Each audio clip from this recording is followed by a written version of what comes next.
চাকরি বাকরি করে বিয়ে শাদী করে আমাদের খাওয়াবে। এটাই তো আমরা বলি সংসার জীবনে, তাই না বাবা? কিন্তু ভক্ত কি বলছে দেখুন, আমাকে খাওয়াবে, আমাকে দেখবে, এই কথা নয়। সে বলছে যে আমার গিরিধারী সেবাটা কে করবে?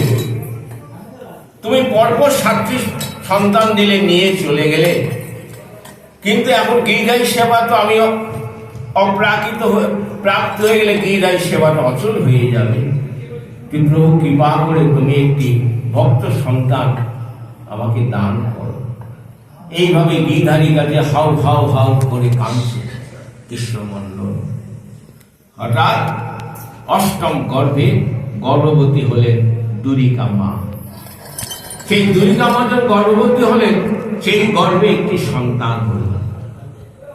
এখন কৃষ্ণমণ্ডল চিন্তা করলেন 7টাও তো চলে গেছে, এও মনে হয় থাকবে না। তখন তিনি কি করলেন, ওই জন্যই সন্তানটির নাম রাখলেন দুঃখী।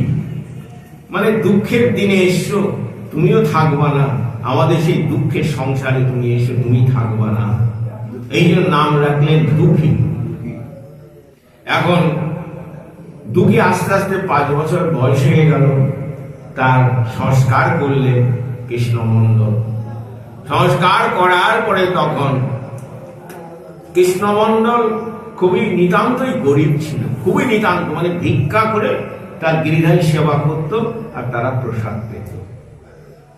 তো এইভাবে যখন ওর বাবা ভিক্ষা করতে যায়, আর দুঃখী 5 বছর বয়স, তখন বাবার সাথে করতাল নিয়ে হরে কৃষ্ণ নাম করে ভিক্ষা করে, হরে কৃষ্ণ নাম করে ভিক্ষা করে।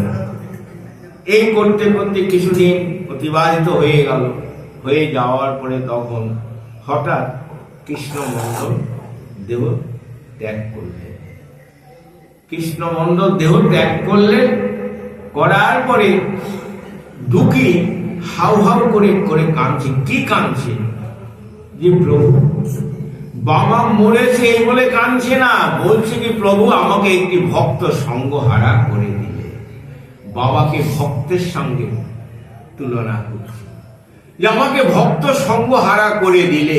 কারণ এই ভক্ত সঙ্গীত আমি গিয়ে দাঁড়িয়ে দাঁড়িয়ে হরিনাম শ্রবণ করাতাম আর ভিক্ষা করতাম, তাকে আমি ভক্ত হারা আমায় করে দিয়েছি। প্রভু তোমার কি লীলা। দেওয়ার পরে বাবার অন্ত্যেষ্টি ক্রিয়া সম্পন্ন করল। অন্ত্যেষ্টি ক্রিয়া যখন সম্পন্ন করলো, করার পরে তখন এখন তো ওই দুঃখী গিয়ে ভিক্ষা করে। এখন ওই যে বাবা খোলটা বাজাতো, ওই খোলটা বাজিয়ে ভিক্ষা করে। সবাইকে বলে দেখো গ্রামবাসী গণ, আমার একটি ভক্ত ছিল, সেই ভক্ত আমাকে ছেড়ে চলে গেছে, আমি ভক্ত হারা হয়ে গেছি। এইভাবে কাঁদে, চোখের জলে বুক ভাসে আর হরে কৃষ্ণ নাম করে, হরে কৃষ্ণ নাম করে। এই করতে করতে দুঃখী বেশ কিছুদিন ভিক্ষা করে আনে আর মা রান্না করে দুঃখীর মুখ লাগায় এবং সেবা করে। কিন্তু দুঃখীর এখন মনের মধ্যে এমন একটা মানে প্রেরণা এলো যে আমি এই সংসারে থাকবো না, আমি বৃন্দাবন ধামে যাব, সংসারে থাকবো না। কিন্তু একটা তো মায়া রয়ে গেছে, ওই যে মাকে ছেড়ে যেতে পারছে না। মা তো মায়া, মাকে ছেড়ে যেতে পারছে না। তখন গিরিধারীর কাছে কান্না করছে, হে প্রভু তুমি আমাকে মায়ার বন্ধন থেকে মুক্ত করে দাও, মায়ের বন্ধন থেকে মুক্ত করে দাও। এইবার বিগত কিছুদিন থেকে গিরিধারী কাঁদছে, চোখের জল ফেলতে ফেলতে হঠাৎ তার মা প্রাপ্তি হয়ে গেল। যখন মা প্রাপ্ত হয়ে গেল, মা মরে গেছে বলে কাঁদছে না। হে প্রভু তুমি কত করুণাময়, কত দয়াময়, আমাকে মায়ার বন্ধন থেকে তুমি মুক্তি করে দিলে, আমাকে মুক্তি করে দিলে মায়ের বন্ধন থেকে। তুমি কত কৃপাময় প্রভু। মা মরেছে বলে কাঁদছে না। তাই তখন এখন মা মরে গেছে, মা প্রাপ্তি হয়ে গেল, আর তো সংসারের বন্ধন থাকলো না। তখন তার মন কি হলো, দুঃখী, যে বৃন্দাবন ধামে যাব, বৃন্দাবন ধামে যাব, এই বলে মনের মধ্যে তার সংকল্প হলো। যাওয়ার পরে দুঃখী কি করলেন, সমস্ত বিষয় সম্পত্তি যা ছিল বাড়িঘর সব সবাইকে দান করে দেন, দান করে দিয়ে বৃন্দাবনে পৌঁছে যাবে, এই বাসনার মনের মধ্যে জাগল। কিন্তু তখন চিন্তা করলেন যে নিতাই বসলে গৌর পাবে, গৌর ভজলে ভজে যাবে, আগে নিতাই করে কৃপা চাই, তাহলে বৃন্দাবনে গিয়ে কোনো কিছু দর্শন হবে না। এই মনের ভাবনায় তখন দুঃখী চিন্তা করলেন একবার ধামেশ্বরে, নবদ্বীপ ধামেশ্বরকে একটু দর্শন করে তাহলে বৃন্দাবনে যাব।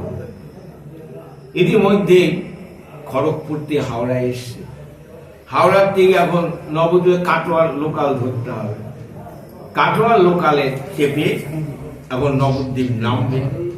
হঠাৎ কি হয়েছে, ওই ট্রেনের মধ্যে সব শুনতে পাচ্ছে যে কালনাতে গৌরীদাসের নিতাই গৌর সেবৃত বিগ্রহ আছে এবং ঝলক দর্শন। তখন দুঃখী চিন্তা করলো তাহলে একবার গৌরীদাস পণ্ডিতের নিতাই গৌরে একবার দর্শন করে যাই, তারপরে নবদ্বীপ যাব।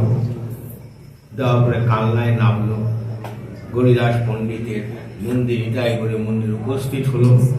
হওয়ার পরে সেখানে সেবক ছিলেন গৌরীদাস পণ্ডিত শিষ্য হৃদয় চৈতন্য দাস, উনি সেবা করতেন। দেওয়ার পরে তখন ওই দুঃখী তখন গিয়ে হৃদয় চৈতন্য চরণে পড়ে বলছেন, গুরুদেব আপনি আমাকে কৃপা করুন, আপনি আমাকে কৃপা করুন। তুমি তোমার নাম কি? আমার নাম দুঃখী, কারণ আমার বাবার 7টি সন্তান মারা গেছে, লাস্টে আমার জন্ম হয়েছে, আমার বাবার পিতা মাতা স্বর্গগত হয়ে গেছে, এখন আমি একা, আমি একটু মনের বাসনা হয়েছে আমি বৃন্দাবনে যাব, তাই ট্রেনে ধামেশ্বরকে দর্শন করতে যাচ্ছিলাম। যে ট্রেনের মধ্যে শুনলাম সবাই বলাবলি করছিল যেখানে গৌরীদাস পণ্ডিতের নিতাই গৌর বিগ্রহ সেবিত ঝলক দর্শন হয়, তাই এসে আপনার এখানে পৌঁছলাম, তা আপনি কৃপা করে আপনার চরণে আমাকে আশ্রয় করে নেন। তখন হৃদয় চৈতন্য দাস বললেন, বাবা আমি এত সহজে কাউকে কৃপা করি না, এত সহজে কৃপা করি না, কারণ আগে তোমাকে পরীক্ষা দিতে হবে, পরীক্ষায় যদি উত্তীর্ণ হতে পারো তাহলে তোমাকে আমি কৃপা করব। এই নিয়মটা কিন্তু আগে ছিল বাবা, এখন আর সেই নিয়ম নেই, এখন আর সেই নিয়ম নেই। আয় কানে মন্ত্র দিয়ে কিছু দক্ষিণাপত্র দিয়ে বা গুরুদেব চলে গেল, গুরুর নামও জানে না, আর গুরু কোনো কিছু ভজন পদ্ধতি এখন গুরুদেব দেয় না। কিন্তু আগেকার আমার নিজের জীবনে বলি, গুরু পড়া ঠিক, আমি 3 বছর গুরু সঙ্গ করেছি, 3 বছর পরে আমাকে মন্ত্র দিয়েছে, 3 বছর সঙ্গ করেছি। তাই তখন হৃদয় চৈতন্য দাস বলছে, বাবা তোমাকে পরীক্ষা দিতে হবে, পরীক্ষায় যদি তুমি উত্তীর্ণ হতে পারো তবে তোমাকে আমি মন্ত্র দেব। তখন বলুন কি পরীক্ষা দিতে হবে? তবে তোমার পরীক্ষা দিতে কি তোমাকে সেবা করতে হবে। ও আমি সেবার অধিকার পেলাম, আমি সেবা করব, ভগবানের সেবা করব। কেমন? আমরা তো মায়ের সংসারে সেবা করি, ভগবানের সেবা করি কয়জন? আমরা মায়ের সংসারে সেবা করি, ভগবানের সেবা করি। কিন্তু যখন দুঃখীকে বলে তোমাকে সেবা করতে হবে, ভগবানের সেবা, কি আনন্দ মনে। বলুন গুরুদেব কি করতে হবে? বলে তোমার সেরকম নয়, তুমি কালনায় গঙ্গার থেকে মাথায় কলসি করে এই ফুল গাছ আর তুলসী গাছে জল দেবে, এইটাই তোমার সেবা। অন্তরঙ্গ সেবা হচ্ছে বাবা এইগুলো, এই তুলসী তোলা ফুল তোলা এটা ভগবানের প্রিয়, ওই সেবার অন্তরঙ্গ সেবা। তারপরে ঠিক আছে,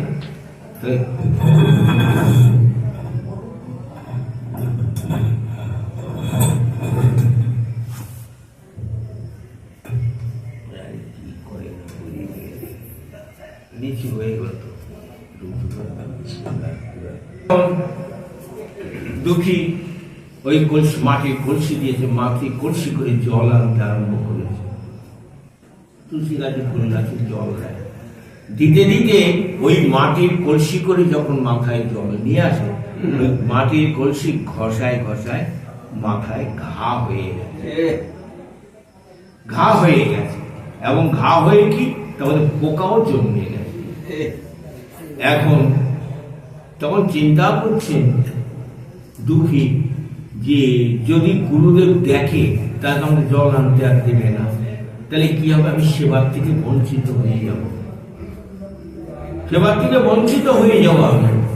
তাই কি করলেন, ওই একটা পাগড়ি বেঁধে দিয়ে মাথায় জল আনতে আরম্ভ করলেন, জল আনতে আরম্ভ করলেন।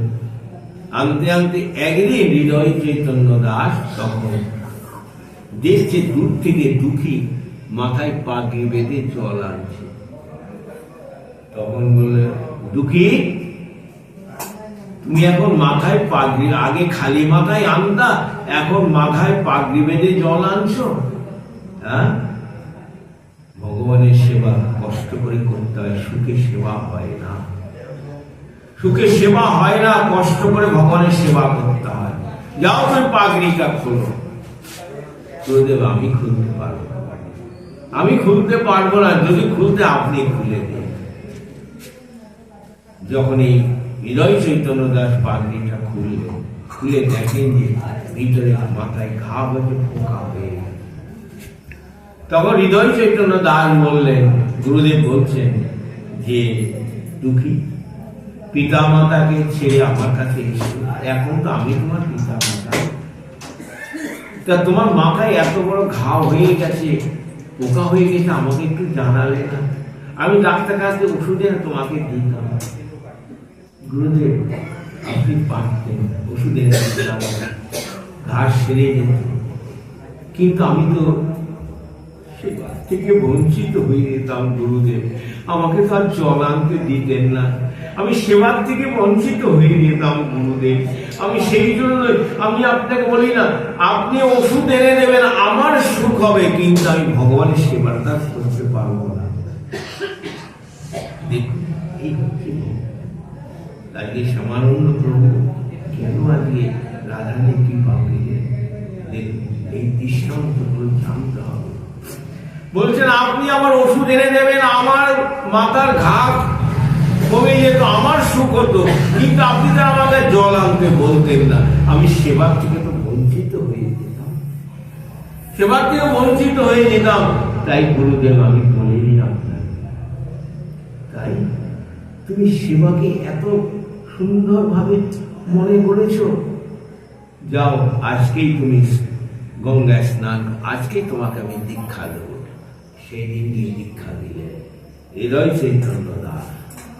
হৃদয় চৈতন্য দাস যখন দীক্ষা দিলেন, বললেন, সেদিকে নাম দিলেন কৃষ্ণদাস। সেদিকে দীক্ষার পর নাম হলো কৃষ্ণদাস।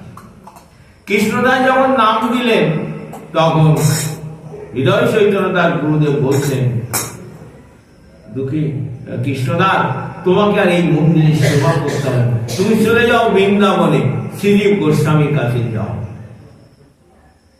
সেই কৃষ্ণদাস তখন হাঁটা পথ, তখন তো গাড়ি ঘোড়া ছিল না, হাঁটা পথে যেতে যেতে কোনো কোনো মন্দিরে একটু হয়তো রাত্রেরা বিশ্রাম করলো, সেখান থেকে প্রসাদ পেল, এরকম 2-3 দিন অনাহারও হয়েছে।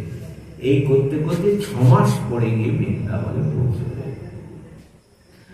জিজ্ঞাসা করলে শ্রীজীব গোস্বামী কি, কারণ রূপ সনাতন অপ্রকট হয়ে গেছে, তখন শ্রীজীব গোস্বামী ছিলেন। শ্রীজীব গোস্বামীকে তখন বলেছেন যে ওই দামোদর মন্দিরে ভজন করে, দিয়ে তার চরণে পতিত হলে, গুরুদেব আমাকে কৃপা করুন, আমাকে কৃপা করুন। কে তুমি? আমি দুঃখী কৃষ্ণদাস। আরে দুঃখী কৃষ্ণদাস মানে, কৃষ্ণদাস মানে দুঃখী হয়নি, কৃষ্ণ দুঃখী হয় না। না গুরুদেব, আমার বাবা দুঃখী ছিল তো নাম ছোটবেলায়, আর আমার গুরুদেব কৃষ্ণদাস, ওই দুটো একসঙ্গে বলি। বললেন, না বাবা, কৃষ্ণদাস কোনদিন দুঃখী হয় না, ওটা তুমি বলবা না, কৃষ্ণদাসই তোমার নাম। যাওয়ার পরে শ্রীজীব গোস্বামী চরণে পতিত হয়ে বলল, তোমার গুরুদেব কে? প্রশ্ন করুন, কারণ আমরা যখন কোনো ভক্ত সাধুর সঙ্গে কথা বলি না, আগে বলি তোমার কোন পরিবার, তোমার গুরুদেবের নাম কি, এর প্রশ্ন করি তো আমরা। সেদিনকে আমি এই বালুরঘাটে একটা মন্দিরে সেবা করতে গিয়েছিলাম, জানেন। 2 মাস ছিলাম, পয়সালা লোক, আমি ছেড়ে একজন সেবক দিয়ে পালিয়ে চলে আসছি। যাওয়ার পরে তখন ট্রেনে এসিতে টিকিট করে দিয়েছে, তার ট্রেনে এসিতে আসছি।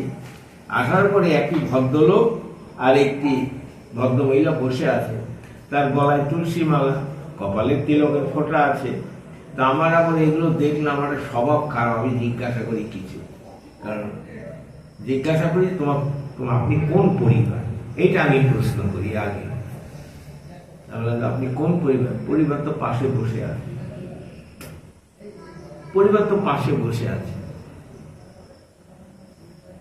তার গুরুদেব পরিবার কি তত্ত্ব সেটা শিষ্যকে বলেনি, বলার সঙ্গে সঙ্গে পরিবার তোর পাশে বসে আছে, আর সঙ্গে মুখ টিপে আমি হাসলাম। আমি আর কোনো গুরুদেবের নামও জিজ্ঞাসা করলাম না, কিছুই বললাম না। কি বলবো? পরিবার বলে যে বোঝা, স্ত্রী পরিবার পাশে বসে আছে। তো এইরকম হচ্ছে এখনকার চলাচল চলছে।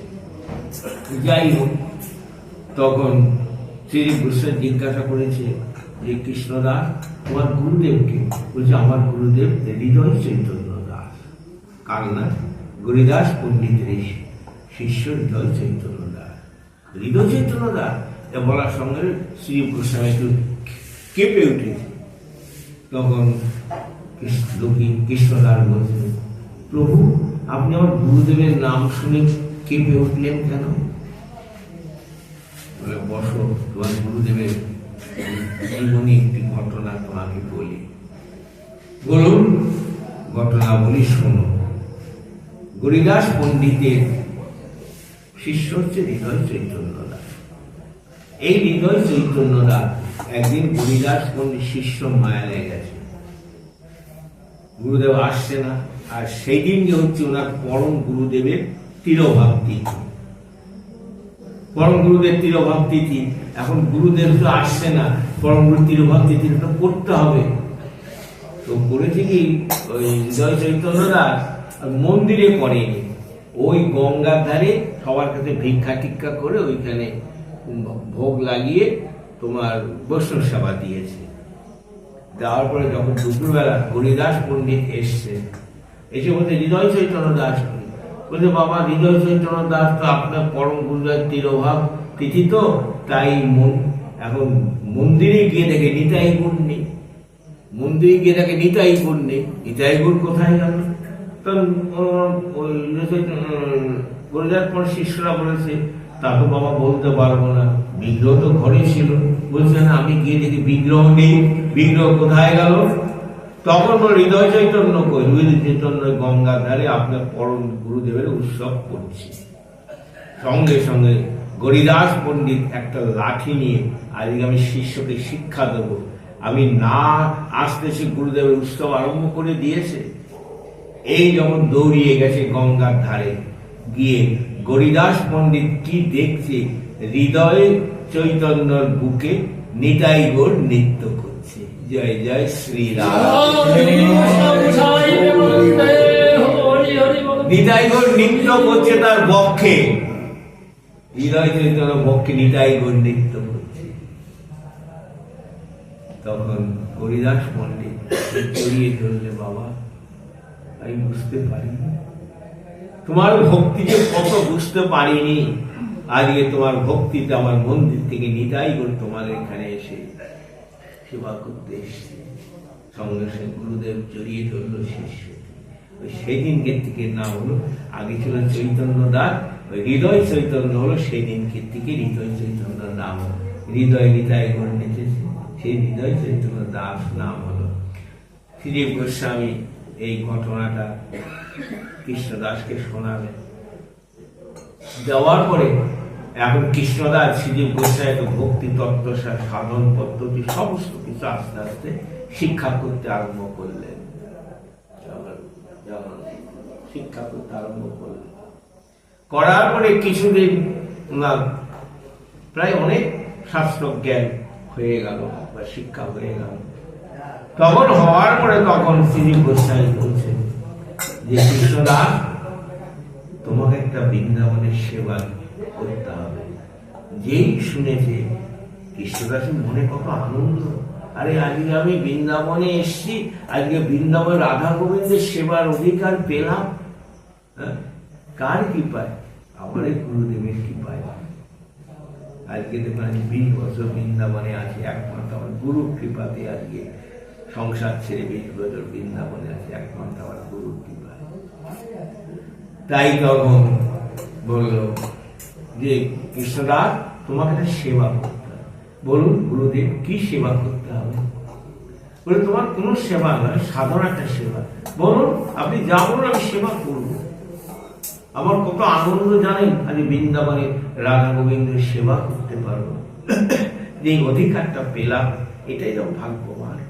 আমার বড় ভাগ্য, আমার গুরু কৃপাতেই আজকে সেবা পেলাম। বলে তোমার সামান্য সেবা, একটা স্বর্ণ ঝাড়ু দিলেন। বলে এই ঝাড়ুটা দিয়ে তুমি সেবা কুঞ্জটা সকালবেলা ঝাড়ু দেবে। ঠিক আছে। ঝাড়ুটা যখন দিলেন কৃষ্ণদাসের হাতে, ঝাড়ুটা তখন কৃষ্ণদার পক্ষে ধরে বলছে, ঝাড়ু, তুই তো সেবার অধিকার পেয়েছিস, আমি কিন্তু এখনো সেবার অধিকার পাইনি। তুই আমায় কৃপা করে সেবার অধিকারটা দিস। ঝাড়ুর কাছে প্রার্থনা করছে আজকে আমার কৃষ্ণদাস ভক্ত, তুই আমার সেবার অধিকারটা দিস, আমি তো এখন সেবার অধিকার পাইনি। সেই পক্ষে ঝাড়ুটা কাঁধে নিয়ে চোখের জলে কাঁদছে আর বলছে, কৃপা করে আমাকে সেবাটা দিস। এইভাবে যখন সেবাকুঞ্জে গিয়ে উপস্থিত হলে, সেবাকুঞ্জে উপস্থিত হওয়ার পরে তখন ওই ঝাড়ু দিতে আরম্ভ করেছে আর বলছে, জয় জয় শ্রী গুরু প্রেম কল্পতর অদ্ভুত যা উপকার। গুরু বন্দনা করছে আর ঝাড়ু দিচ্ছে। ঝাড়ু দিতে দিতে দিতে দিতে দেখছে একটা নূপুর পড়ে আছে, একটা নূপুর পড়ে আছে, মণি মাণিক্য হিরে দিয়ে নূপুরটা। তখন কৃষ্ণদাস চিন্তা করলেন, এই নূপুরটা সাধারণের নয়, যে কোনো সাধারণ লোকের নয়, এটা মনে হয় ওই স্বর্গের থেকে কোনো অশ্বরা এসেছিল, তারা দর্শন করতে, তার পায়ের থেকে খুলে পড়ে গেছে। ঠিক আছে, এখন করলেন কি, নূপুরটাকে যেই স্পর্শ করেছে আর শ্যামানন্দ প্রভুর শরীরটা থরথর করে কেঁপে উঠেছে, প্রেম ভক্তি উদয় হয়ে গেল। যাওয়ার পরে তখন নূপুরটা ধরে তুলে কি করলেন, এই চাদরটাকে গায়ে মুড়িয়ে কোচে রেখে দিলেন। বললেন, যার নূপুর সে আসলে তাকে দিয়ে দেবো, আর যদি না হয়, কেউ না আসে, তাহলে শ্রীদেব গোস্বামীর কাছে জমা দিয়ে দেবো। এইভাবে যখন এই কোমরে নূপুরটা রেখে যখন ঝাড় দিতে আরম্ভ করেছে, যেখানে নূপুরটা পড়েছিল সেখানে 4টে চিহ্ন, শঙ্খ চক্র গদা পদ্ম ধ্বজা চিহ্ন দেখতে পেয়েছে। প্রত্যেক ভগবানের চরণে চিহ্ন আছে, নিত্যানন্দ প্রভু, অদ্বৈত প্রভু, মহাপ্রভুর, রাধারানী, গোবিন্দের চরণে চিহ্ন আছে। ওই চিহ্ন যখন দেখেছে তখন আর ওই জায়গাটা ঝাড় দিল না, ওই জায়গার বাদ দিয়ে বাদ বাকি ঝাড় দিচ্ছে আর গুরু বন্দনা করছে। করতে করতে এইভাবে যখন হওয়ার পরে তখন রাধাই ললিতাকে বলছে, আরে ললিতা, কালকে রাত্রে যে লীলা করেছিলাম না, আমার বা পায়ের নূপুরটা খুলে পড়ে গেছে। তখন ললিতা বলছে, তুই লীলা কি কালকেই করেছিস? লীলা তো যুগ যুগ ধরে করছিস, হ্যাঁ, যুগ যুগ ধরে লীলা করছিস, আর কালকে তুই লীলা করে আর লীলা করিস কোনোদিন? আর নূপুরটা কালকেই খুলে পড়লো। তখন রাধারানী বলছে ললিতাকে, দেখ, এই কৃষ্ণদাস মাথায় ঘা হয়েছিল, সেবার থেকে বঞ্চিত হয়ে যাবে বলে গুরুদেব পর্যন্ত বলেনি, তাকে আমি কৃপা করব না? যে সেবার জন্য নিজে দুঃখ কষ্ট করে সেবা করতে চেয়েছে, আর তাকে আমি কৃপা করব না? অবশ্যই কৃপা করব। যাওয়ার পরে তখন রাধাই ললিতাকে বলছে, ললিতা, আজ যদি লীলার সময় আমার শ্যাম সুন্দর আমার পায়ের নুপুরটা না দেখে, সে তো খুব দুঃখিত হবে, দুঃখী হবে, সে খুব দুঃখী হবে। তুই এক কাজ কর, যা ললিতা ওই কৃষ্ণদাস কাছে নুপুরটা চেয়ে নিয়ে আয়। ঠিক আছে। এখন ললিতা একটি বালিকার বেশ ধরে এসছে, বালিকার বেশ ধরে এসছে। আসার পরে তখন এসে সেবাকুঞ্জে উপস্থিত হয়েছে। কৃষ্ণদাস, কৃষ্ণদাস, কৃষ্ণদাস কে? আরে আমি এই গ্রামেরই ব্রজবাসী একটি মেয়ে। কি জন্য এসছো? বলে, কালকে আমার একটা নুপুর না রাত্রিবেলায় এখানে আসছিলাম দর্শন করতে, আমার একটা পায়ের নুপুর খুলে পড়ে গেছে। কৃষ্ণদাস ওই ললিতার দুই পায়ের দিকে তাকাতে, দুই পায়ে তো নুপুর, তার দুই পায়ে নুপুর, আর এই নুপুরের সঙ্গে ওই নুপুরে কোনো মিল নেই, এই কোনো মিল নেই এটা। তখন বলছে যে তুমি তোমার পায়ে নুপুর খুলে পড়ে, তোমার দুই পায়ে নুপুর আছে, আর ওই নুপুর এই নুপুর মিল নেই, তুমি মিথ্যা কথা বলছো, যাও, আমি তোমার কথা শুনবো না। তখন ললিতা দেখলো সর্বনাশ, একে তো কিছুতেই আর কিছু করা যাচ্ছে না।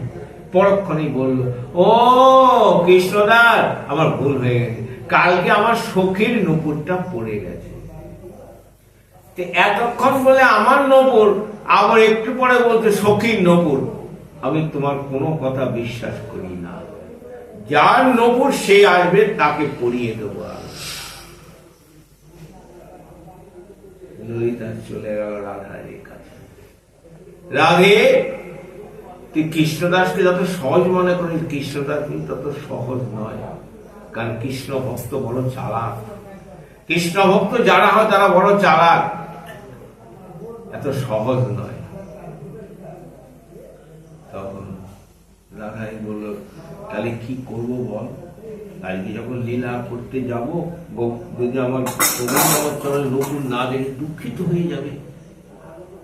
তখন ললিতা বলে, এক কাজ কর, তুই চল। রাধাই বলছে, আমি যাবো কি করে? আমি এই বেশি কি করে যাবো? কেন, আমার মতো ব্রজবালিকার বেশ ধর, আমি যেন বেশ ধর, তুই সব ব্রজ বেশ ধর। রাধারানী ব্রজবালিকার বেশ ধরে এসে তখন ডাকছে, কৃষ্ণদাস, কৃষ্ণদাস, কৃষ্ণদাস কে? আরে আমি এই গ্রামেরই ব্রজবালিকা একজন। কি জন্য এসছেন? বলে, আমার একটা নুপুর না কালকে রাত্রিবেলা এখানে এসেছিলাম দর্শনে করতে, আমার পায়ের নুপুরটা খুলে পড়ে গেছে। কৃষ্ণদাস রাধারানীর চরণে দিয়ে তাকিয়ে দেখে, ওই নুপুরটা এই নুপুরটা একই, একই নুপুর। তখন হওয়ার পরে তখন, নুপুরটা আমাকে দাও। না, আমি নুপুর এত সহজে দেব না, এই নুপুর আমি সহজে দেব না, কারণ আমি নুপুর নিজে হাতে পরিয়ে দেব, আমি নিজে হাতে পরিয়ে দেব। তখন ললিতা বলছে, দেখ কি করবি, চলো পরিয়ে দেব। দেওয়ার পরে তখন আমি একটু পরীক্ষা করব, আমি চরণের পরীক্ষা করব। কি পরীক্ষা? ওই যে চারটে চিহ্ন, ওইটা রাধারানীর চরণে আছে কিনা, ওটা আছে কিনা আমি পরীক্ষা করতে চাই। আমি রাধারানীর চরণ দেখতে চাই, আমি এই ব্রজবাসীর চরণ দেখতে চাই। তখন রাধারানী ললিতাকে বলে, ললিতা, আজ যে যুগ যুগ তপস্যা করে মুনি ঋষিরা পর্যন্ত আমার চরণ দেখতে পায় না, আর এই কৃষ্ণ ভক্ত বলছে আমার চরণ দেখবে, কৃষ্ণদাস বলছে আমার চরণ দেখবে। আজকে যুগ যুগ ধরে মুনি ঋষিরা পর্যন্ত আজকে আমার চরণ দর্শন পায় না, আর কৃষ্ণদাস বলছে আমার চরণ দর্শন করবে। তখন ললিতা বলছে, আরে তুই তো কৃষ্ণদাস আগেই কৃপা করেছিস, আবার কুণ্ঠিত হচ্ছিস কেন? আমি তো কৃপা করে নিয়েছি। তখন বললেন যে, রাধারানী, ভিতরে কিন্তু আরো অনেক কথা আছে, সংক্ষেপে রাত্রি হয়ে যাবে, সংক্ষেপ দিচ্ছে, সেই জন্য আরো অনেক কথা আছে, দেওয়ার পরে তখন রাধারানী বললেন যে এক কাজ করো কৃষ্ণদা, নূপুরটা আমাকে দাও, আমি তোমাকে দিয়ে দেবো। যখনই নূপুরটা রাধারানী দিলেন, ওই শ্যামানন্দ নিত্যানন্দ পরিবারের তিলক ছিল, সেটা শ্যামানন্দের নূপুর তিলক করে দিলেন। আর মাঝখানে একটা বিন্দু দিলেন, কেন? এটা গদাধর পরিবারের তিলক তো, কেমন? আর এটা শ্যামানন্দ মাঝখানে দেখবেন একটা বিন্দু দিয়ে দিয়েছে, তাহলে কি হলো? শ্যামানন্দ পরিবার হলো। দেওয়ার পরে তখন কেন শ্যামানন্দ তখন নাম দিলেন শ্যামানন্দ কেন? বলছি কৃষ্ণদাস, তুমি নূপুরটা আমাকে পেয়ে দিয়েছো বলে আমার শ্যাম সুন্দর খুব আনন্দিত হবে, শ্যাম আনন্দ পাবে, সেই জন্য তোমার নাম দিলাম শ্যামানন্দ। শ্যাম আনন্দ একসঙ্গে যোগ করো শ্যামানন্দ, সেই জন্য তোমার নাম শ্যামানন্দ। যখন বলে তাই নূপুরটা আমাকে দিই, জয় শ্রী শ্যামানন্দ প্রভু কি জয় জয়। তখন বললেন কৃষ্ণদাস, বললেন দেখলেন চরণটা যখন রাধারানীকে হাতে ধরে বক্ষে ধারণ করলে, দেখলেন চিহ্নটা একই। তখন রাধারানী কৃষ্ণদাস চিন্তা করছে যে আমি এনার চরণে আমি নূপুরটা পরাবো। আর সঙ্গে সঙ্গে রাধারানী কি করেছেন? প্রকট মূর্তি ধারণ করে ফেললেন রাধারানী।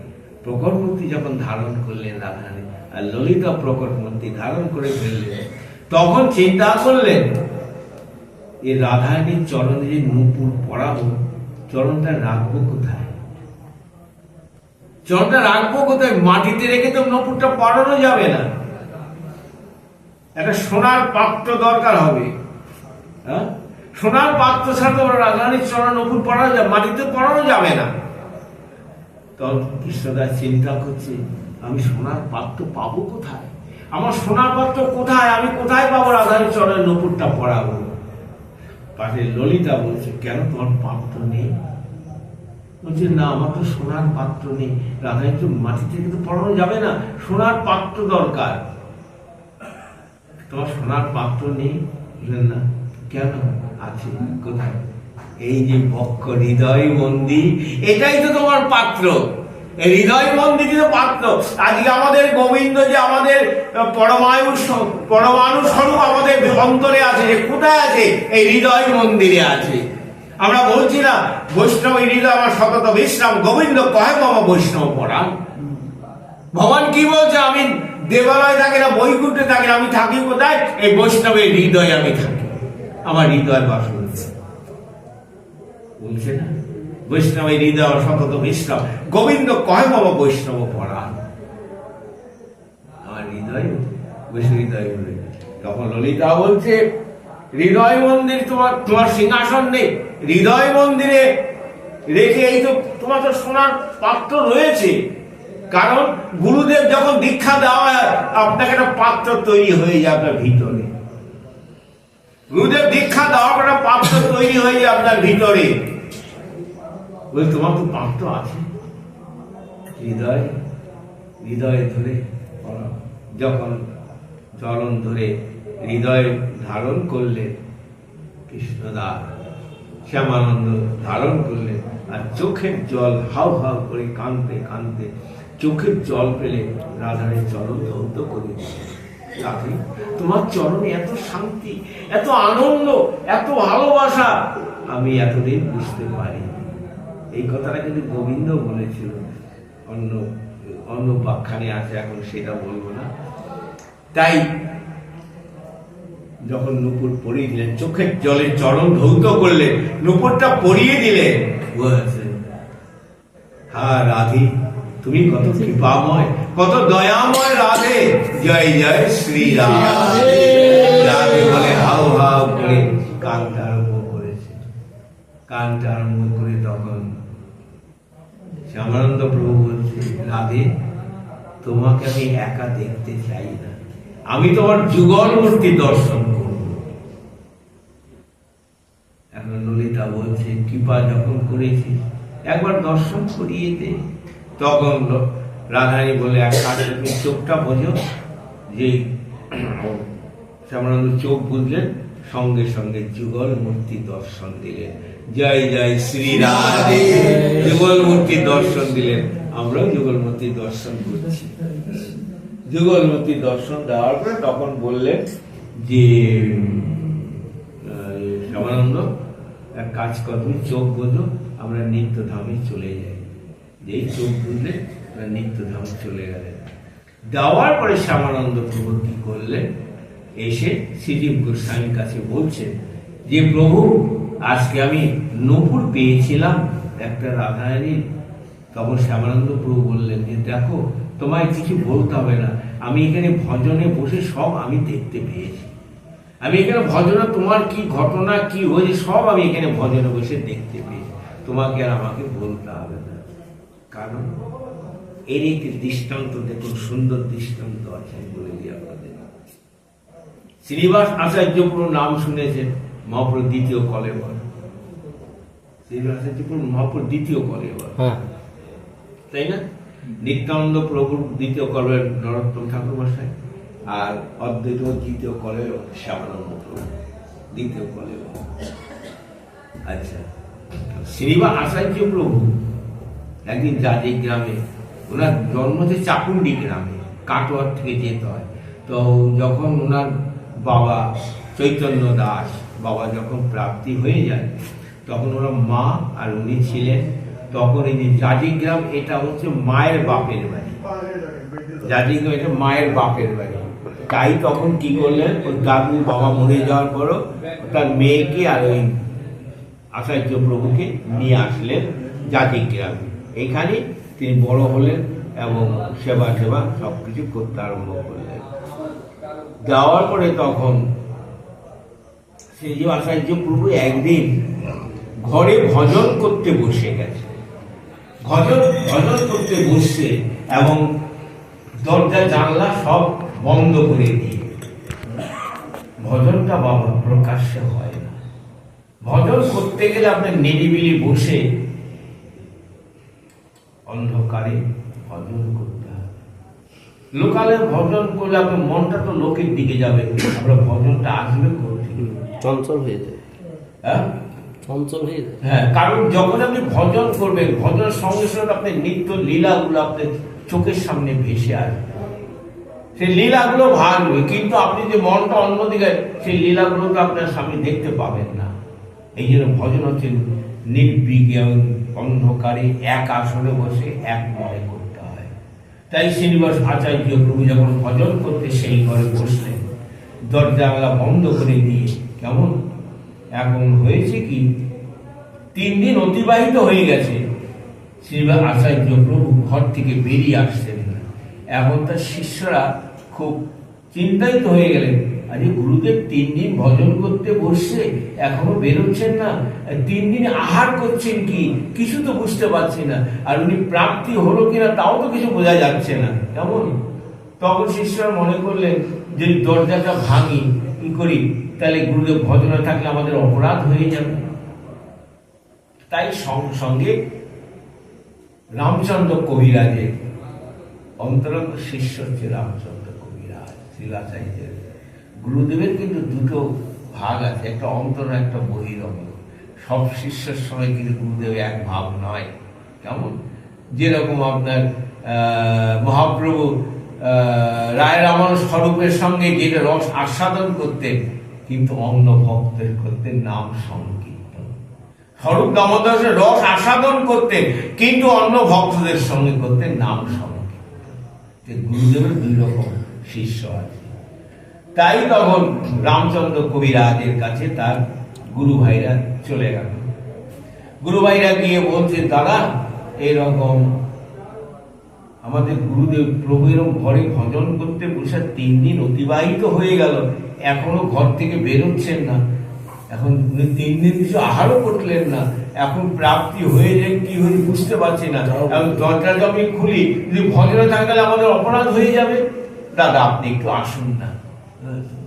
সঙ্গে সঙ্গে রামচন্দ্র কবিরাজ আসলেন, আর রামচন্দ্র কবিরাজ কি করলেন, ওই শ্রীনিবাস আচার্যের পাশের ঘরে সেও দরজা জানলা বন্ধ করে ভজনে বসে গেছে।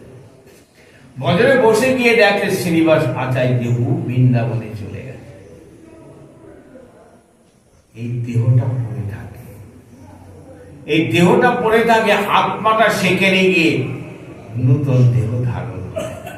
কারণ মঞ্জুরি স্বরূপ তো গুরুদেব দিয়ে দিয়েছে, সেই মঞ্জুরি স্বরূপে গিয়ে সেখানে আপনি লীলায় প্রবেশ করবেন, সেখানে নতুন দেহ ধারণ হবে। বুঝতে পারছেন? ততটুকু জানতে হয়, বোঝা যাবে না।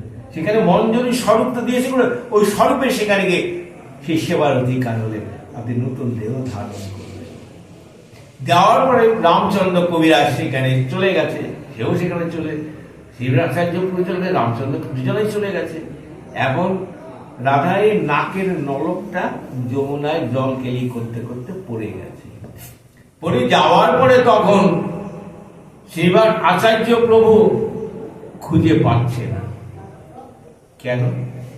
এখানে কথা আছে, কথা এটাই হচ্ছে, শিব আচার্য প্রভু তো রাধারানীর অন্তরঙ্গ ভক্ত, কিন্তু রামচন্দ্র কবিরাজের তার উপাখ্যানটা তাই যেটা, এটাকে ব্যাখ্যা করার জন্য এই লীলাটা করলেন। শিবরাচার্য প্রভু পেতে পারতেন, কিন্তু তিনি পেলেন না। কেমন? তখন রামচন্দ্র কবিরাজ বললেন, দেখো তো রাম, রাধাই নাকে নলকটা পড়ে গেছে, খুঁজে দেখো তো, আমি তো পেলাম না, দেখো তুমি পাও কি না। সঙ্গে সঙ্গে রামচন্দ্র খুঁজতে রামচন্দ্র কবিরাজ পেলেন। রামচন্দ্র কবিরাজ যখন পেলেন, রামচন্দ্র কবিরাজ কিন্তু রাধারানীকে পড়িয়ে দিতে পারতেন, কিন্তু দিলেন না। কেন? আমাদের তো গুরু আনুগত্যে ভজন, তাই না বাবা? গুরু আনুগত্যে ভজন, গুরুকে বাদ দিয়ে কিছু করা যাবে না। সেই জন্য নলকটা কি করলেন, দিলেন শ্রীনিবাস আচার্য প্রভুর হাতে। শ্রীনিবাস আচার্য প্রভু দিলেন কাকে? ললিতা সখী। কেন? আমরা তো ললিতা সখী, আমি জানি না সবার আছে, কিন্তু আমাদের ললিতা সখী, আমাদের বিশ্বকা সখীর আনুগত্যে, অদ্বৈত পরিবারের বিশ্বকা সখীর আনুগত্যে বললাম তো, ওই যে বললাম যে আমাদের দেখতাম আমাদের ললিতা সখী, বললাম এক এক সখী এক এক গুরুদেবের আছে। যাই হোক, দিয়ে ললিতা সখীকে দিলেন শ্রীনিবাস আচার্য প্রভু। শ্রীনিবাস আচার্য প্রভু দিয়ে ললিতা তখন রাধারানীকে পড়িয়ে দিলেন। দেওয়ার পর তখন রাধারানী বলছে, আরে ললিতা, এই নলকটা যে রামচন্দ্র কবিরাজ পেয়েছে, তোকে কিছু একটা আমাকে দান করতে হবে, তো কিছু দান করতে হবে তো। তখন রাধারানী কি করলেন, তার সেবিত তাম্বুর সেবা করছিলেন, সেই সেবিত চর্বিত তাম্বুর দিলেন কার কাছে? ললিতার হাতে। ললিতা দিল শ্রীনিবাস প্রভুর হাতে, শ্রীনিবাস প্রভু দিলেন রামচন্দ্রের হাতে। এই করে তখন দুইজনে ঘর থেকে বেরিয়ে আসলো। এসে দেখে রামচন্দ্রের মুখে পানের চর্বণ লেগে আছে। তখন রামচন্দ্র কবিরাজ বললেন যে, বাবা এখানে ছিলেন না, নিত্য লীলায় চলে গিয়েছিলেন যে বৃন্দাবনে, আমিও গিয়েছি। ঘটনাটা পুরো বললেন। বলার পরে এই শ্রী গোস্বামী বললেন যে, আমি তোমার কি লীলা হয়েছে আমি সব এখান থেকে ভজনে আমি তোমাকে বলতে হবে না। যাওয়ার পরে এখন শ্রীনিবাস আচার্য প্রভু সঙ্গে আরো শাস্ত্র জ্ঞান সম্বন্ধ সবকিছু আরো অনেক কিছু জ্ঞান অর্জন করলেন। জ্ঞান অর্জন করার পরে এখন ওই হৃদয় চৈতন্য দাসের যে শিষ্য কিছু বৃন্দাবনে গেছে, বৃন্দাবনে গিয়ে দেখছে যে শ্যামানন্দ, তার নাম ছিল তো কৃষ্ণদাস, এখন শ্যামানন্দ নামে সবাই বলছে। আর শ্যামানন্দ তিলকটা চেঞ্জ করেছে, আমাদের নিত্যান্ত পরিবার তিলক, আর এদিকে নূপুর তিলক করেছে। আর সারা বৃন্দাবনে প্রচার হচ্ছে যে শ্যামানন্দ রাধারানী নূপুর পেয়েছিল, এইটা প্রচার হচ্ছে।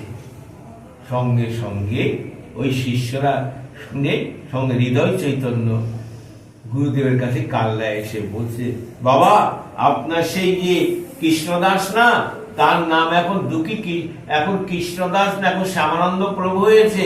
আর আপনার তিলক চেঞ্জ করে বলেছে, এখন নূপুর তিলক করেছে। বুঝেছেন? বলে এত বড় স্পর্ধা কৃষ্ণদাসের, আমার তিলক চেঞ্জ করেছে। সঙ্গে সঙ্গে হৃদয় চৈতন্য বৃন্দাবনে গেছেন। বৃন্দাবনে গিয়ে শ্রী গোস্বামী বলেছে যে কৃষ্ণদাস কই? বললাম তো কৃষ্ণদাস নেই, এখন নাম হয় শ্যামানন্দ। শ্যামানন্দ নাম হয়েছে, কোথায়? বলো ওইখানে ভজন করছি। তখন শ্রী গোস্বামী বলে, শ্যামানন্দ তোমার গুরুদেব এসে দেখা করো। যখন গুরুদেব সামনে আসছেন, সঙ্গে বলল, তুমি কেন আমার নিত্যানন্দের তিলক চেঞ্জ করে নূপুর তিলক করেছ? কেন করেছ? গুরুদেব, আমি কিছু বলতে পারবো না, আমি কিছু বলতে পারবো না, কারণ রাধারানী আমাকে পড়িয়ে দিয়েছে। রাধাই তোমাকে পড়িয়ে দিয়েছে? আমি তো শুনিনি কোনোদিন রাধারানী যেন তিলক করে দেয়, আমি তো শুনিনি কোনোদিন। তুমি মিথ্যা কথা বলছো, পুরো মিথ্যা কথা বলছো। সঙ্গে সঙ্গে তুমি তিলক মোছো, তিলক মোছো, তিলক মোছো। গুরুদেব, আমি বুঝতে পারবো, যদি আপনি মুছে দিতে পারেন আপনি মুছে দিন, আমি মুছে দিতে পারবো না। যাওয়ার পরে তখন গুরুদেব হৃদয় চৈতন্য দাস যখন তিলকটা মুছতে যায়, তিলক আরো উজ্জ্বল হয়ে ওঠে, তিলক আরো উজ্জ্বল হয়ে ওঠে। ওঠার পরে কালে তুমি তিলক মুছবে না, এমন সময় হৃদয় চৈতন্য দাস একটা লাঠি নিয়ে শ্যামানন্দ প্রভুকে মারতে যাবে, আর সঙ্গে শ্রীজীব গোস্বামী হাত ধরেছে। কি করছো হৃদয় চৈতন্য দাস? কি করছো তুমি? তোমার শিষ্য কেন তুমি মারছো? এই তিলক রাধারানী করে দিয়েছে, নিজ হাতে তিলক করে দিয়েছে। বলছে আমি মানি না, আমি কোনো কিছু মানি না, ও তিলক মুছতে হবে। সঙ্গে সঙ্গে যখন এই লাঠি নিয়ে মারতে যাচ্ছে, শ্রীজীবের হাতটা ধরেছে, আর উপর থেকে আকাশবাণী করলো, নিতাই করে হৃদয় চৈতন্য দাস, এতদিন তোমার পক্ষে আমরা ছিলাম, আর আমার ভক্তকে বেত্যাঘাত করছো, তোমার বক্ষের থেকে আজকে আমরা চলে যাচ্ছি। এই যখন আকাশবাণী হলো, হৃদয় চৈতন্য দাস হাউ হাউ করে কাঁদছে, প্রভু যাবেন না, প্রভু যাবেন না, প্রভু যাবেন না। সঙ্গে সঙ্গে হৃদয় চৈতন্য দাসকে ধরে হাউ হাউ করে কাঁদছে। শ্যামানন্দ প্রভু ধরে, শ্যামানন্দ আমি ভুল করে ফেলেছি, আমি তোমার কাছে অন্যায় করেছি, তুমি আমাকে কৃপা করো। দেখুন গুরুদেব শিষ্যের কাছে কৃপা চাইছে, শিষ্যের মতো শিষ্য হয়, আমায় কৃপা করো। দিয়ে গুরুদেব চলে আসলেন। চলে আসার পরে এখন শ্রীজীব গোস্বামী প্রভু শ্যামানন্দ প্রভুকে প্রভু উপাধি দিলেন। এটা কিন্তু শ্রীজীব গোস্বামী দিয়ে প্রভু উপাধি, আগে শ্যামানন্দ ছিল। আর শ্রীনিবাস আচার্য প্রভুকে, শ্রীনিবাস ছিল, আচার্য উপাধি দিলেন শ্রীজীব গোস্বামী। আর নরোত্তমকে দিলেন ঠাকুর, নরোত্তম ঠাকুর উপাধি দিলেন। এই তিনজন তখন শ্রীনিবাস আচার্য প্রভু রতন বৃন্দাবনে ছিল। তারপরে শ্রীজীব গোস্বামী তাদের দুজনকে ডাকলেন, আর শ্যামানন্দ প্রভু থাকলেন। বলার পরে দেখো, তখন শ্রীজীব গোস্বামী বললেন, দেখো বাংলায় ধর্ম, এই যে আমাদের গ্রন্থ, রূপ গোস্বামী গ্রন্থ লিখেছে, আমি কিছু গ্রন্থ লিখেছি, গোপাল ভট্ট গোস্বামী লিখেছে, সনাতন গোস্বামী যে গ্রন্থগুলো লিখেছে, এই গ্রন্থগুলো এখনো বাংলায় প্রচার হয়নি, এই গ্রন্থগুলি বাংলায় এখনো প্রচার হয়নি। তোমরা এক কাজ করো, আমি একটা বাক্সে করে গ্রন্থগুলো ভর্তি করে দিচ্ছি, তোমরা গিয়ে এগুলো বাংলায় প্রচার, বাংলায়, উড়িষ্যা এবং আসাম সাইডে গিয়ে প্রচার করবা, কারণ ওখানে এইসব ধর্ম প্রচার এখনো হয়নি। দিয়ে শ্রীজীব গোস্বামী একটা ট্রাঙ্কে করে এই গ্রন্থগুলি প্যাক করে ওই কটা ব্রজবাসীকে দিয়ে, শকট মানে গরুর গাড়ি, তখন তো গাড়ি ঘোড়া ছিল না, গরুর গাড়ি করে পাঠিয়ে দিয়েছে। আস্তে আস্তে বিষ্ণুপুর, আপনার বাঁকুড়া জেলায় বিষ্ণুপুর যে নাম, হ্যাঁ বিষ্ণুপুর নাম আছে বাঁকুড়া জেলায়, সেইখানে যখন আসলো অন্ধকার হয়ে গেছে, এখন রাত্রিবেলা চিনতে পারবে না। তখন শ্যামানন্দ প্রভু বললেন যে দেখো শ্রীনিবাস, নরোত্তম, শ্যামানন্দ, নরোত্তম, এই রাত্রিতে এই গাছতলায় আমরা শয়ন করি, সকালবেলা আবার আলো হলে আমরা আবার হাঁটা আরম্ভ করব। দেওয়ার পরে ওই বিষ্ণুপুরের রাজা ছিলেন বীরহাম্বি, সে দিনে সাধু, রাত্রে ডাকাত, এই ধরনের ছিলেন বীরহাম্বি। দেওয়ার পরে যখন সিপাহীরা যখন জঙ্গলে ওই বাক্সটা দেখতে পেয়েছেন আর 3 জন ঘুমিয়ে আছে, তখন গিয়ে রাজাকে খবর দিলেন, রাজামশাই, এই বৃন্দাবন থেকে যে বাক্সটা এসছে না, বাক্সের মধ্যে মানে সোনা দানা, হীরা মানিক অনেক কিছু নিয়ে এসছে। বলে তাই, এক কাজ কর, বাক্সটাকে নিয়ে এসে আমার রাজপ্রাসাদে রেখে দে। ওই তার সিপাহীরা রাজপ্রাসাদ বাক্সটা নিয়ে রাজপ্রাসাদে রেখে দিয়েছে। এখন সকালবেলা শ্রীনিবাস আচার্য প্রভু যখন ঘুম ভেঙে, নরোত্তম ঠাকুর, শ্যামানন্দ প্রভু ঘুম ভেঙে গেছে, দেখে বাক্স নেই। তো শ্রীনিবাস চিন্তা করলেন, বাক্সটা কোথায় গেল, কোথায় গেল বাক্স? তখন শুনতে পেলেন যে রাত্রিবেলা বীরহাম্বিরের সেনারা বাক্সর রাজসভায় নিয়ে গেছে। সঙ্গে সঙ্গে তখন শ্রীনিবাস আচার্য প্রভু খুঁজতে খুঁজতে গেলেন বীরহাম্বিরের রাজসভায়। রাজসভায় বললেন যে, রাজা, আপনি বাক্সটা কেন চুরি করে নিয়ে এসেছেন? না, এটার মধ্যে অনেক বৃন্দাবন থেকে নিয়ে এসেছেন, অনেক সোনা দানা টাকা পয়সা আছে, সেই জন্য আমি নিয়ে এসেছি। আপনি খুলুন, আপনি খুলুন বাক্সটা। শ্রী আচার্য প্রভু যখন খুললেন, খোলার সঙ্গে সঙ্গে ওই ভক্তি গ্রন্থে আর শ্রীনিবাস আচার্যের কৃপায় বীরহাম্বিরের ভক্তি লাভ হয়ে গেল। বীরহাম্বিরের ভক্তি লাভ হয়ে গেল ওই গ্রন্থের দর্শনে আর শ্রীনিবাস প্রভুর দর্শনে। দেওয়ার পরে শ্রীনিবাস আচার্য কিছুদিন ওইখানে ভাগবত কাজ করেছে বীরহাম্বিরের সভায়। এখন শ্রীনিবাস আচার্য তখন নরোত্তমকে বললেন, নরোত্তম, তুমি এক কাজ করো, তুমি আসাম সাইডে গিয়ে কিছু গ্রন্থ দিলেন, এইগুলো নিয়ে প্রচার করো। আর এই শ্যামানন্দ প্রভু বললেন যে, উড়িষ্যায় এখনো প্রচার হয়নি, তুমি উড়িষ্যায় চলে যাও। এই শ্যামানন্দ প্রভু তখন এই অমরদায় আসেন। অমরদায় এসে এই জায়গাটার নাম ছিল, আগেটা কি নাম ছিল মনে নেই, কিন্তু তারপরে এই নামটা হলো কানপুর, এই জায়গাটার নাম। তখন শ্রীনিবাস আচার্য প্রভু কি করলেন, এই জায়গাটায় একটা কুঠিয়া করে, পাতার কুঠিয়া করে এখানে ভজন করতেন। আর কি করতেন, এই সারা গ্রামে হরিনাম কীর্তন করে বেড়াতেন। আর এখানকার পুরো মানে অধিকাংশই মুসলমান ছিল, এটা মুসলমানের জায়গা। তাই মুসলমানের ছেলেরা কি করে, এই শ্যামানন্দ প্রভুর সঙ্গে পরিক্রমা করে আর হরিনাম করে, আর শ্যামানন্দ প্রভুর সঙ্গে হরিনাম করে। এখন ওই ছেলেদের পিতা মাতা ওরা বলছে, আরে ওরা তো হিন্দুদের নাম, ওটা তো আমাদের নাম নয়, আমরা ওই নাম করবো কেন? আমরা কোথায় কোরআন পড়বে, কোথায় মসজিদে যাবে, কোথায় নমাজ পড়বে, আর আমার ছেলেরা ওই ল্যাংটা সাধু ওই শ্যামানন্দ তার সঙ্গে পরিক্রমা করে হরিনাম করে। ছেলেপেলেদের পিতা মাতা বলছে না, আমরা ওসব করবো না, আমি শ্যামানন্দ প্রভুর সঙ্গে হরিনাম করছি, এটাই খুব আমাদের আনন্দ লাগছে, ভালো লাগছে। যাওয়ার পরে এখন দেখলো সভ্য না, এতে তো হিন্দু সব ধর্ম অবলম্বন করে দেখবে।